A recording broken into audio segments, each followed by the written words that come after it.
Hi, welcome to today's video. My name is Paul. So this week I'm going to talk about drawing. Now this is not a how-to video. I'm not telling you how to draw or what to draw or anything like that. There is lots and lots and lots of videos out there on YouTube that address that sort of thing.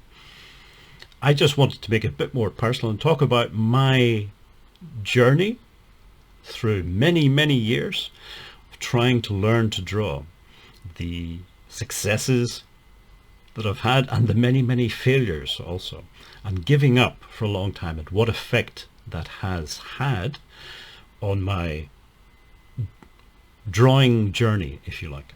So it's not a how-to video, but it might be of some interest. It might inspire some people to start drawing, perhaps, which would be wonderful. It's not a how-to video, and it's also not, I don't approach this as, well, you have to draw this, or that subject matter is bad and you should avoid this. I don't do that. I know a lot of people do. It's all good to me. It's all art, and if you want to do certain styles or whatever, it's up to you. Do whatever you want. I'm not going to judge. There's plenty of people out there who will, but I'm not one of them. I get into drawing through cartoons, drawing cartoons, copying other people's cartoons, and you can see some examples on screen. I don't have very many of these drawings left. It's just a handful of them. After many years of moving apartments, moving houses, moving countries, things get lost or damaged, or and so on and so on. So I've only got a handful of these things left from, I started this in my 20s, so this many years ago, decades ago. And as you can see, they're well known, they're famous cartoons, I guess. Disney, Warner Brothers, Snoopy and Charlie Brown, that type of thing. And that's the sort of thing I was doing. I was just copying other people's stuff. As a way of learning to draw, is it any good? Can you learn anything from copying other people's cartoons? I think you can. And I think I did learn some things. Whether or not I successfully implemented that learning is another question. But for example, line quality. Line quality in cartoons is very important, because that's pretty much all you've got to work with a lot of the time. Many cartoons don't have any shading, there's no color, it's just lines on a piece of paper. So the line quality is really important. That's something I definitely learned. As I say, whether or not I'm able to apply that knowledge is another thing, but at least I did learn that.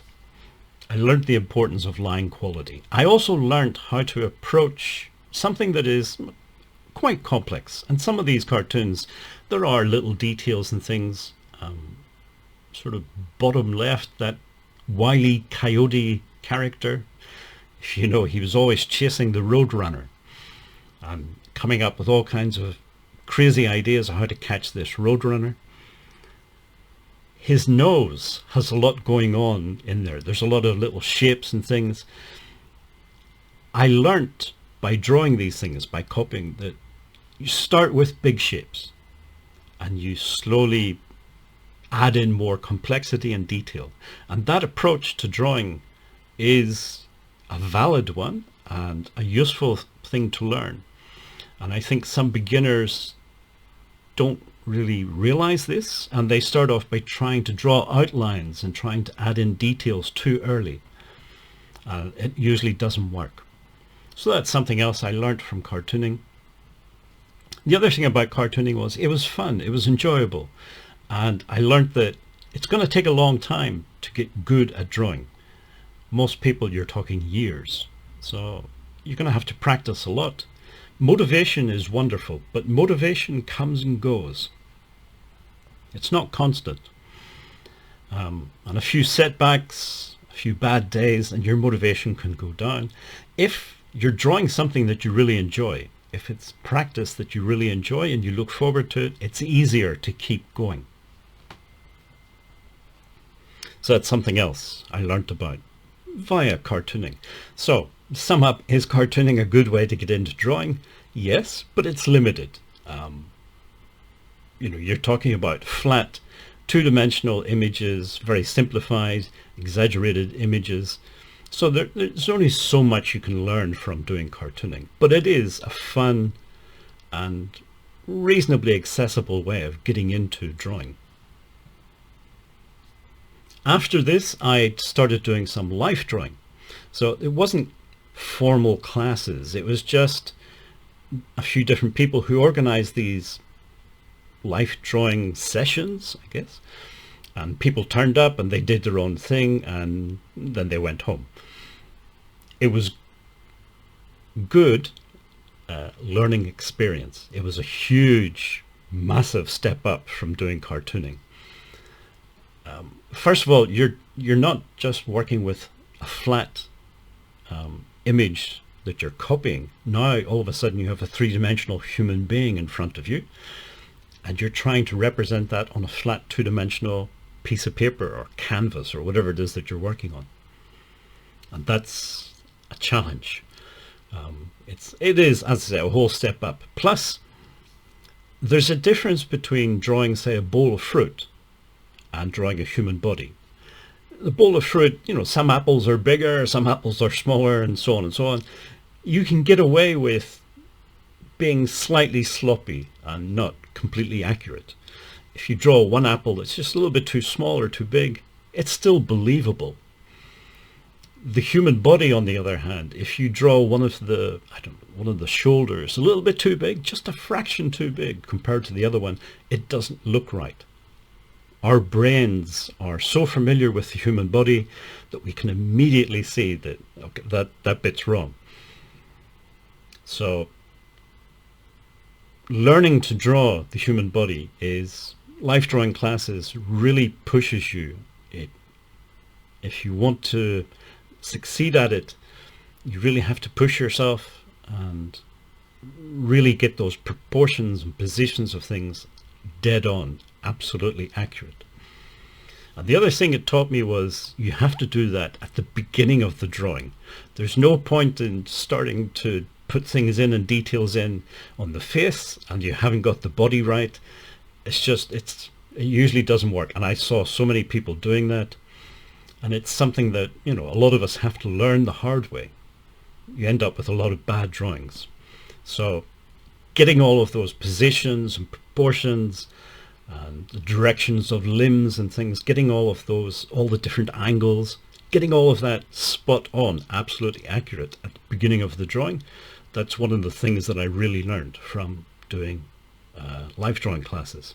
Now I do have some old drawings from those life classes, but I can't show you those on YouTube because it's YouTube and they're really weird about this stuff. So there used to be a lot more life drawing channels on YouTube, and a number of them have had to change what they do. Some of them have moved off the YouTube platform. It's just not really a life drawing friendly platform. So I'm not going to show you those. They're not amazing anyway. They're okay. And I did get to a certain level of drawing ability, I guess. And then I stopped doing art. And for a couple of decades or so, I didn't do any art, any drawing or painting at all. It's not like riding a bicycle. They say you learn to ride a bicycle and that's it. No matter how long of a break you take, you can always come back and get on a bicycle and away you go. No problem. Drawing is not like that.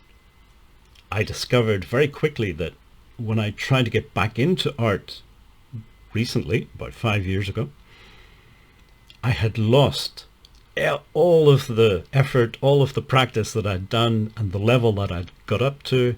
It was all gone. I was back at square one again, pretty much, if not even negative. So a word of caution, if you are young and you're doing some art and drawing, be aware that if you quit for even a few years, you'll probably lose everything that you've acquired so far. I regret that, but of course there's nothing I can do about it, so I just have to live with that. More recently, I'd say over the last 5 years, I'm struggling again with drawing, but I do try to practice at least a few times a week, and I'd really like to get back into sort of daily practice. But one of the practices I do is trying to work from other artists. So again, copying Van Gogh, one of his drawings on the left. In the middle is Berthe Morisot. She was one of the early Impressionist painters.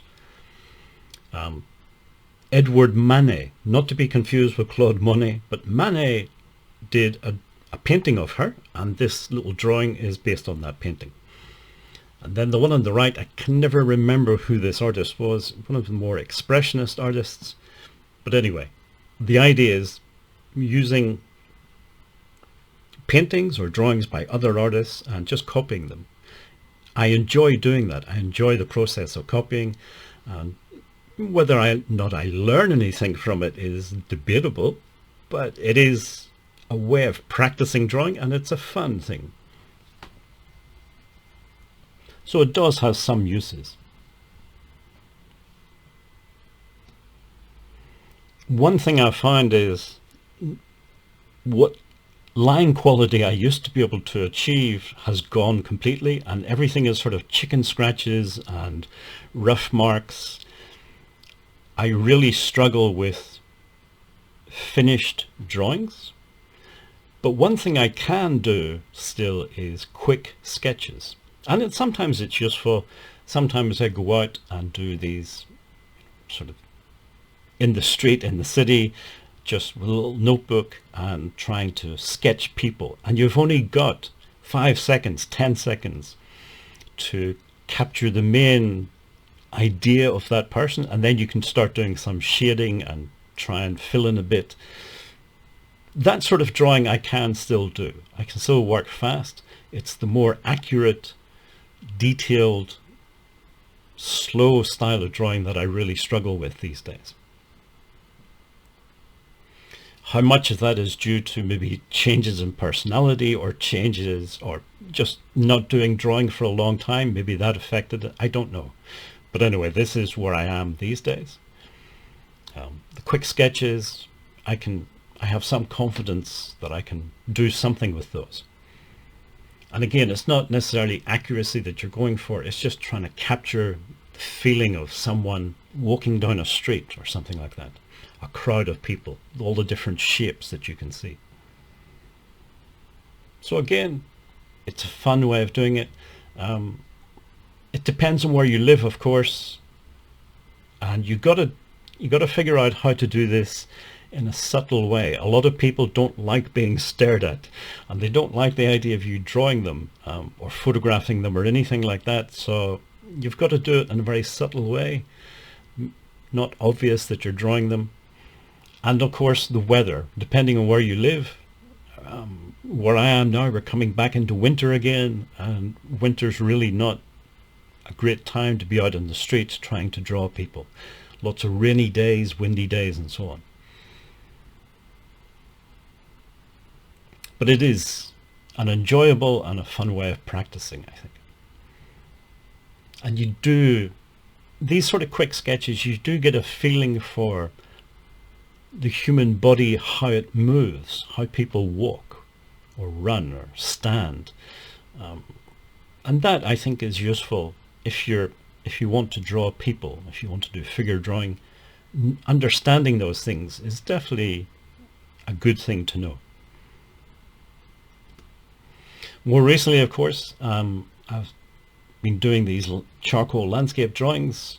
Now, the thing about the landscapes is you have a lot more freedom. They're a lot more forgiving.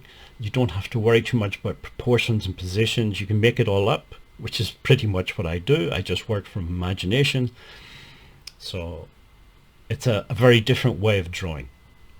It's more about creativity and a lot less about accuracy or skill. But again, it's a fun way of drawing. And I guess that is probably the main message of the thing. there's lots of ways you can practice drawing. There's lots of different subject matter and different styles of drawing, but I think whatever you're doing, it has to be fun. Partly because if it's not, you're going to give up and end up like me and lose all of the progress that you make. But also, just for most of us, that's why we do art, because it's something we enjoy doing. It's fun. So it's worth remembering. It sounds obvious, but sometimes people forget this. Okay, so in a nutshell, that's sort of an abbreviated form. That's my journey through trying to draw, setbacks and giving up and quitting and trying to start again. I want to get to the point where I'm doing a lot more drawing, just for the sake of doing drawing. It is very therapeutic as well, I think. It's good for your well-being, I think, doing some drawing. If you made it this far in the video, thank you for watching and listening, and hopefully see you again in next week's video.